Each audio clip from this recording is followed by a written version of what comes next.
Today on Conversations Aloud, we're discussing how a white Christian man from Middle America began examining inherited theological assumptions and ultimately became an advocate for Palestinian human rights. We're joined by Brian Garrison, who is a writer and commentator on Palestine, justice, and human rights. Welcome to the show, Brian. Hey, Hadi, how are you? I'm doing Thank you for. well. Kind of as we were speaking before, it's just a very fast-moving world, and things are changing by the minute. It's just insane how the world is now entering a world war. It looks like.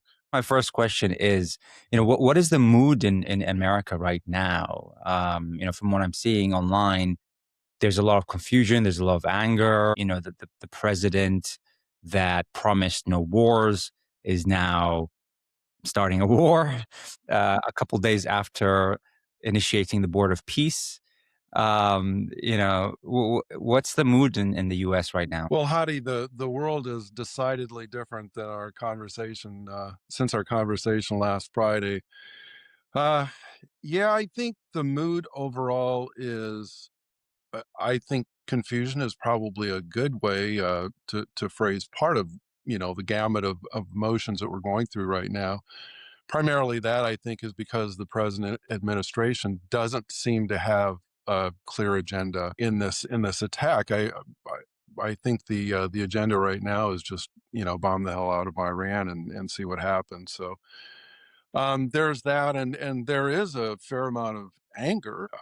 I think I would share that definitely. I'm angry about it, but I think that those feelings mainly are within a group. There's another group, and which I hope we talk about today.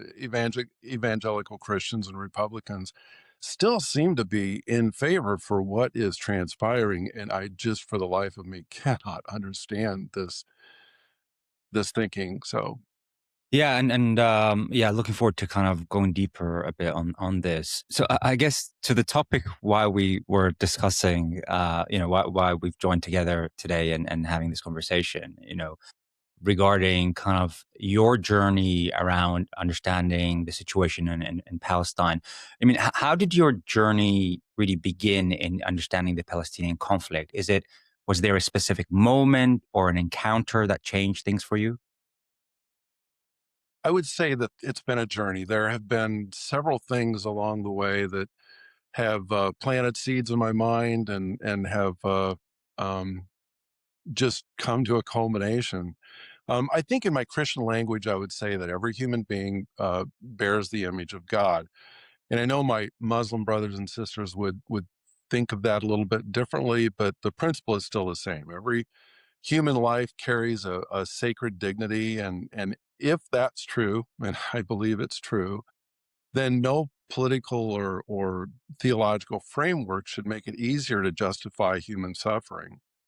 So I think I grew up most of my adult life. I've been a Christian, and like many Christians in Middle America, I had assumed some evangelical assumptions. And what is that? What does that mean, evangelical Christian? Well, I shouldn't lump it just like that. Not all evangelicals practice Christian Zionism. Uh, Many do. I'd say that most do actually. And the technical term for that is dispensationalism. I think that the popular word is Christian Zionism, and that's a belief that God has divided history up into two dispensations, one for Israel and one for the church. And so a lot of the biblical prophecy that surrounds that surrounds Israel. And what happens is Israel is actually venerated in some ways, and because they're so pivotal to Christ's return, and there's a reluctance to hold Israel accountable to some of their policies, which actually are abhorrent. I mean, you need look no further than Palestine to see, some of those things that are happening that are just terrible. Yeah. So is the kind of concept that evangelical Christians believe that Christ will return in Israel, and for that to happen, there needs to be some kind of war. Armageddon, yes. Armageddon. Yeah, yeah. So, so this is, of course, very, very worrying, because the that means basically people are wanting Armageddon to happen, and they're supporting anything that leads to Armageddon, if you believe in this kind of biblical prophecy. Yeah, I'm not sure that they would readily admit that, but that is in fact what their belief leads to. I believe that theology informs action and determines the way you're going to live your life. So consciously or unconsciously, I think for the most of my life I was pretty unconscious of my views of ranking human lives, and I think that most evangelical Christians feel that way. And I feel that if my theology is faithful to the heart of Christianity and the heart of Christ, it should enlarge my compassion, not narrow it. Yeah, I mean, it's a bit confusing. I mean, my knowledge about this is not great, but I guess, how do Christian kind of bring these two concepts together, where God has chosen a particular people, being, in Israel, versus we're all in the image of God, we're all children of God. It seems two concepts that don't match up to each other. I mean, from, I guess, your conversations to people, how do people match those two things together? Not very well. I think primarily because to adopt that worldview, you have to ignore a lot of what the Bible says to arrive to that point. You really do. And I think actually what you said something earlier, that actually is a very scary thought. And it is. And a lot of people tend to look at this, well, this is just some disagreement within the Christian faith. What does it really matter? Well, it matters quite a bit, because it really does shape worldviews, and it also shapes foreign policy. We talked last week about the words of Ambassador Huckabee during his interview with Tucker Carlson, and basically said it's just fine if Israel has everything, under control. And I don't know if you heard this. It hasn't very been reported, but very much. Middle East Eye did a report. I think it was on the 3rd of this month, in which there were about 200 soldiers who had complained about commanders who had said basically this operation was anointed by Jesus. And this wasn't just one group. This was across all branches of the military, and I think 30 to 40 installations. So you kind of get a feeling. Well, then you take a look, listen to Hesga's speeches, and I mean, I don't know if you can get more apocalyptic than that. So you get a sense for how pervasive this thought really is, and it's not good. Yeah, I did see that report, and I actually got very worried when I saw that report, essentially saying that this is for Armageddon, and this is for the return of Jesus Christ. This was sent to a lot of people in the military before deployment, and people in the military were complaining about this, because it, uh, it, sometimes you kind of, I'm trying to make logic of what's happening, and there doesn't seem to be very any logical basis on a lot of what's going on right now. But then you bring in this kind of, we're bringing Armageddon, and it does look like Armageddon is about to start, and then you start to slowly understand, actually, it's a theological kind of driver there. It's yeah, once you bring that in, it starts to make sense why they're taking a lot of action in the U.S. Government, which seems to me detached from reality, to what is, what the Americans government's able to do in that region, and just the series of actions that are happening that seems to get worse and worse, and seems the Americans are getting deeper and deeper into the situation. And then when you have Peter Hegseth, who is kind of like the way the speeches are kind of, it looks like written by a teenager. death and destruction, and he's giving like football analogies. I don't know who's taking this like seriously when they watch this. It feels like a movie. Yeah, and Peter Hegseth is definitely a Christian Zionist. And so it seems like a lot of Christian Zionists are in government in America, and they are driving this kind of policy. Just going back to your journey, I guess what were the hardest assumptions for you to personally challenge on this journey? I think as life progresses, we tend to form orbits around people who think like us, and we go to church, we go to work, and we develop friendships with people who think primarily like we do. So a lot of those assumptions about Israel, I think that was probably the biggest thing that, if you remember years ago, this series of Left Behind books came out, and everybody was talking about it. It actually sold quite well. They made a couple movies. Kirk Cameron, I think, was in them. But that was kind of a big thing, and it was something that was discussed quite a bit. And so coming to the realization that I was thinking about human beings differently, I was thinking about Palestinians and Muslims differently than I was thinking about Christians or even Jews, for that matter. And I think that was the hardest thing for me to accept, that I had done that. And so I think that was the biggest thing. And then when I started voicing those concerns, people started distancing themselves, and it changed my relationships. And I knew it would. I knew it would. And so yeah, how has that changed with kind of the people around you, your community?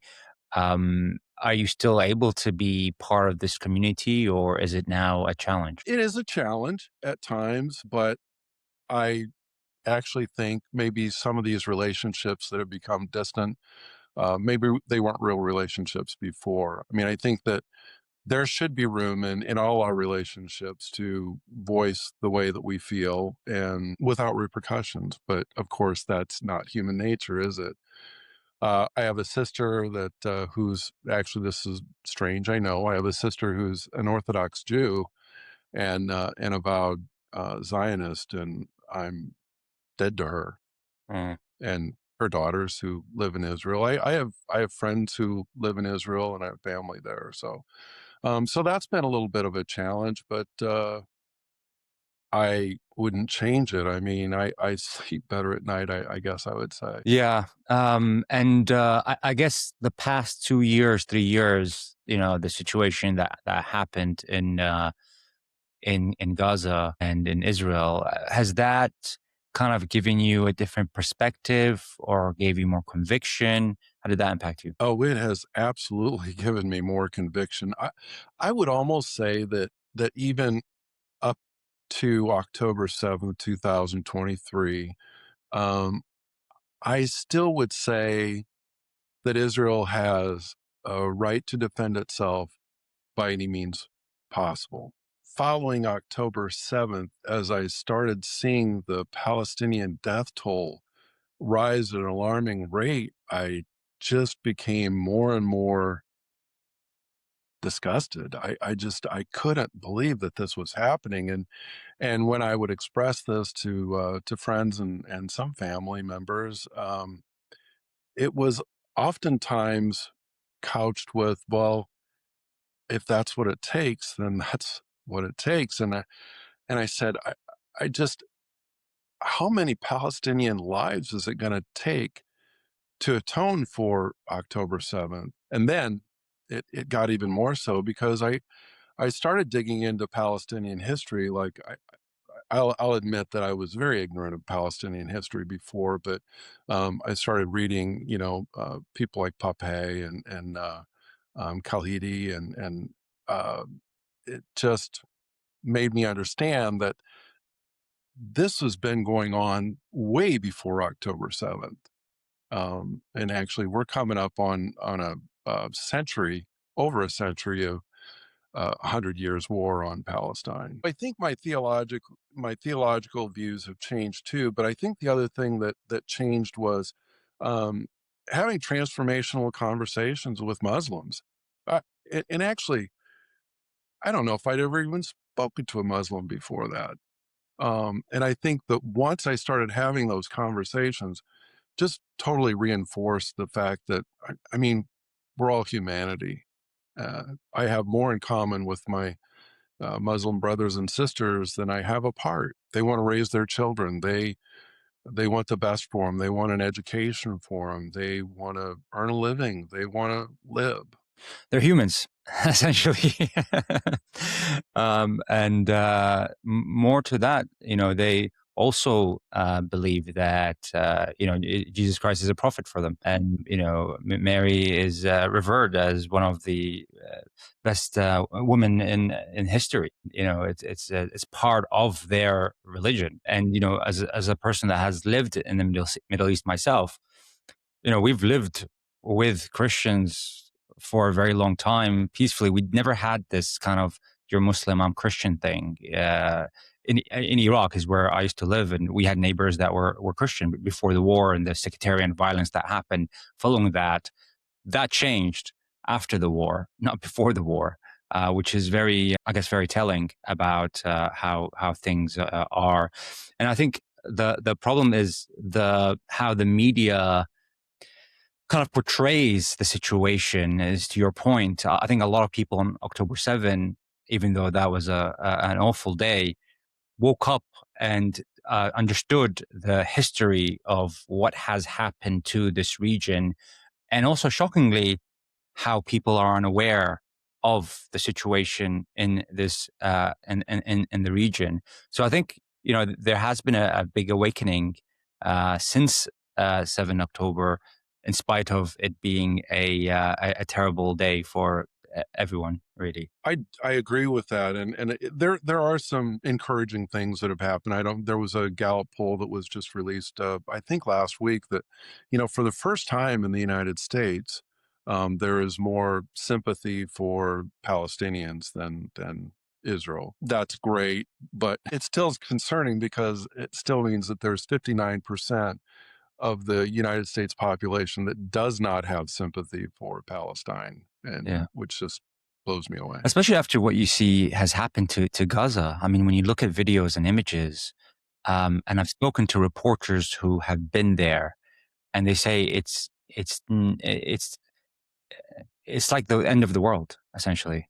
It's just complete destruction, complete devastation. So it is shocking what has happened. The other shocking thing for me is that when people say, "Oh, we want Israel to bomb Tehran," it's like, after what we saw, what the IDF has done in Gaza, how can we also, people still ask for that to happen in Tehran? It's very shocking how people believe that. And I think part of it is the media explaining, they're not sharing actual truth of what is happening. And even the death toll, the Ministry of Health in Gaza has been saying it's, above 70K. And now the Israeli forces have confirmed that that is actually the correct number, and we still haven't found the people under the rubble, or the injuries that have happened, which is above 100,000.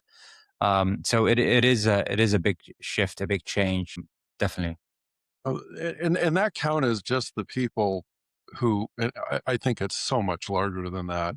Those are just the people who have succumbed to bullets and bombs.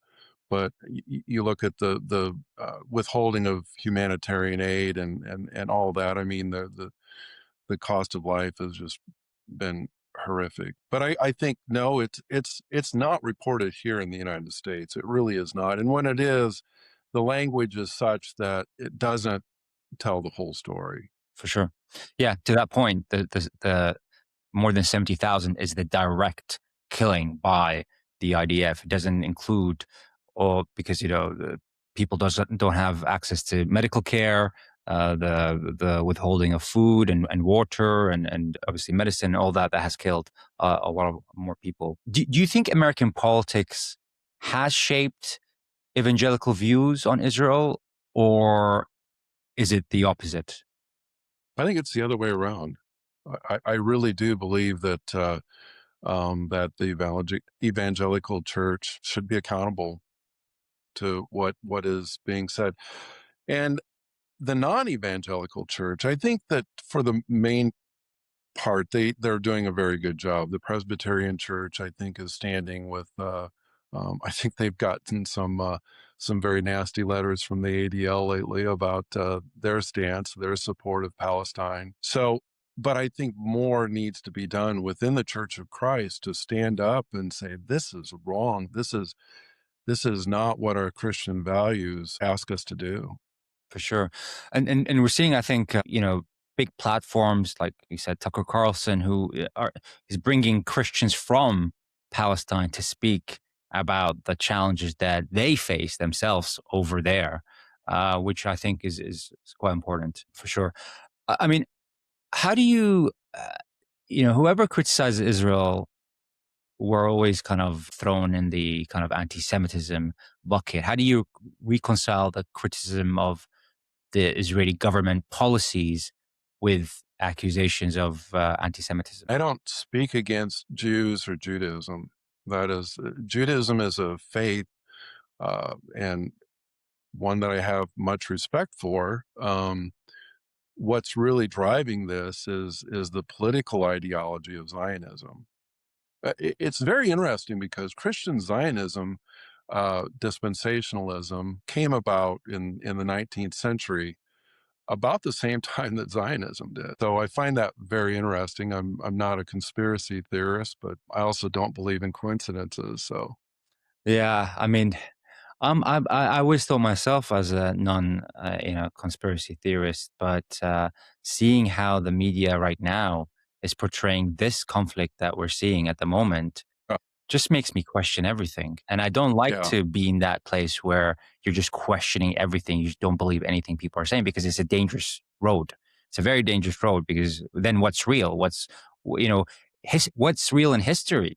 How has that changed? What happened that's very different to what we're told has happened? That's the dangerous thing for me, I think. Well, I think one of the things for certain, if we just look at the history of Israel and what we're told, what I was always told was it was a miracle that they became a nation state in 1948. It was against all odds. But again, when you read books like The Ethnic Cleansing of Palestine and books like that that give you a different framework of the history, you'll realize that the nation state of Israel was founded on dispossession and displacement and I think in 1948 the Nakba, half the Palestinian population was either massacred or displaced, and I think 415 villages in Palestine were leveled. So when you do a little digging into history, you'll find out that much of what we taught is just not so, especially here in the West. For sure. As far as news outlets, I don't read the papers anymore. I don't watch the network news. I get my news from other sources now because I don't believe it. Yeah. Same. I just feel that it's telling us what to think instead of actually giving us information to Yeah. the point, where a couple of years back in 2020, I went to Palestine and I went to the West Bank, went to Israel. And to this day, people are put in these small cities, houses being demolished, taken over by the settlers. It's illegal under international law. People have to have a permit to get another house, but they don't give permits for that. So families can't really grow. They have to kind of live. A lot of people have to live in one place. There's cages everywhere you go. If you want to go to another area, there you have to pass through security, a cage. Even going to the mosque, there are cages to go to the mosque. It's it doesn't feel real. It doesn't feel like this is people live like that, but you're never told about it in the media. No one talks about it. This should be kind of big news, but it's been happening for decades, and it's very sad. It's very sad for sure. I think most of the people living in Palestine now have never lived under anything other than occupation. And it is an occupation. There's no other word for it because when you go there, there's big towers all around you. There's military all around you, and the settlers can do whatever they want, and there is no repercussions at all. But the IDF is standing right by. Yeah, I saw it with myself, with my eyes. You know, I guess what are the most misconceptions you hear from Christians about Palestinians in your experience? I believe that most of the Christians that I encounter, I should say evangelical Christians. I don't go to an evangelical church now. I belong to a mainline denominational church, and that doesn't believe in dispensationalism. So, but I still have friends who are evangelicals and do subscribe to that idea of faith. And when I talk to them, I mean, most of them are convinced that all the Palestinians are part of Hamas and that somehow there are no civilians in Palestine. They're all terrorists. That's a gross caricature. I mean, not all of them believe that, but I have had conversations with people who do believe that. Even the Ministry of Health is just a mouthpiece of Hamas. So it's very convenient because then you don't have to accept the death tolls or accept what's going on. And so it's frustrating to have these conversations, but I feel like it is my duty as a Christian to have those conversations. And I think that we talked about how we don't believe the media and that, and I don't, here in the West. However, I don't think that it's acceptable for us to check out either. I think that we need to engage ourselves more in politics and engage ourselves more in the media. I you know, I, my elected officials hear from me at least once a week, and I've written. I've probably had about 10 letters to the editor published and 3 op-eds in the local paper. And so I think it's important for us to continue to speak up and maybe not be of this world, but to engage in the world and in some ways, spread the word, spread the truth about what is actually happening. I don't think that we can rest. We can't be quiet. We can't stop talking about Palestine. And now add to that Iran. Yeah. Do you think faith communities can move beyond taking sides in this conflict and instead become advocates for a shared future of all the people there? I have hope that that's happening even as we speak. I know that in some of the latest polls, the idea of Christian Zionism in the United States is slipping. Israel's hold on the United States is slipping. I think that what's really being pushed right now is my criteria for voting for any candidates these days is they have to acknowledge the situation in Gaza and the West Bank, and they have to not accept AIPAC funds. That's my only criteria. That's the only criteria I have for voting these days. And I think that more and more people are looking at that and acknowledging that that has to be. Israel has too much of a hold on the United States, and that has to be broken. And I think the church it should be at the forefront of that in making that happen. Yeah. And I think especially these events the past week has, I think, Mm. woken up a lot of people to the fact that Israel does have a huge hold on American politics, especially American foreign policy. I think it's a big awakening. I mean, what do you think is needed to be done in order for that change to happen? We talked about kind of course, having those conversations with people. Do you think that is enough? I think that's a good start. I think that primarily I think you have to find your people. And interesting story. I thought this was really cool and was very encouraging. I usually type up the notes that I have to prepare for meetings like this, and so I woke up this morning. My printer wasn't working, so I sent the file over, my notes over to the UPS store across the street. And I went over there to pick them up, and the attendant handed me the notes, and he said, "Let me guess. America first or Israel first? And I said, humanity first. Wow. And he said, wow. He said, hey, no charge for this. All right. And I said, hey, that's really cool. I appreciate that. And he goes, now keep up the work. Um, so that guy's my people. And that's what we need to do, is surround ourselves with people like that, who recognize that humanity is, I believe we're at a threshold right now. We either step back from this or we cross that threshold. And if we cross that threshold, I truly believe that we have lost our humanity. Um, I know it's hard to even think that there's humanity left when we see the devastation, what's occurred in Gaza and what's going on in the West Bank, and now what's happening in Iran, and people are just not speaking about it, and you wonder, like, are there any humans left? But there are, and we need to find those, and we need to. I think that the best movements are always grassroots, and it starts with a conversation, like me, just reading a book and planting seeds, and then having subsequent conversations, and then starting to talk to other Muslims and Palestinians and understanding. I think that's where it really starts. What I tell everybody is we can't stop talking about Palestine and for a free Palestine. Mm. Amen to that. I mean, humanity first. If people did start believing that is the awakening for the world. I think it's happening. I really do believe it is. I think now it's happening. From what I'm seeing online, I think people are awakening in a way that I never imagined, because they've just had enough. I think they've just had enough of the lies.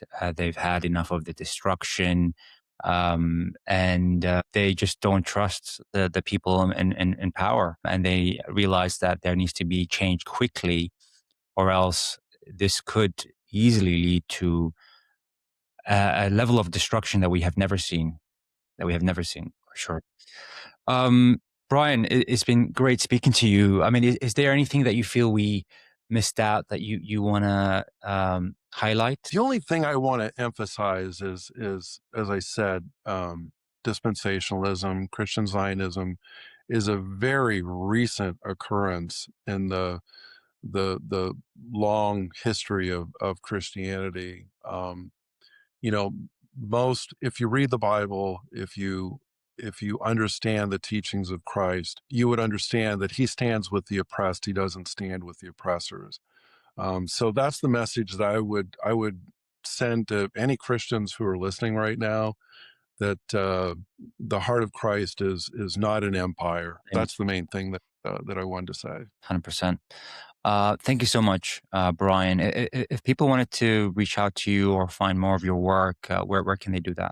Probably the best thing is, ironically, LinkedIn. I post every 2 hours, 24 hours a day, 7 days a week, primarily on Palestine. Lately, I've been speaking out a little bit more about Iran. So find me on LinkedIn. I'm not that hard to find. Brian Garrison. Shoot me a message through there, and follow me. And I'd love to have a conversation with anybody who joins. It's gotten to the point where it's getting a little difficult to keep up with my LinkedIn account, but I love having the conversations. And what I tell everybody when we connect is I love connecting with humans, because I just feel like there's too few of us left. 100%. And humanity first is a great focus, I think, for all of us. And we'll put in the show notes your LinkedIn profile. Thank you so much, Brian. Thank you, Hadi. I appreciate it. Thanks for all you do. Thank you.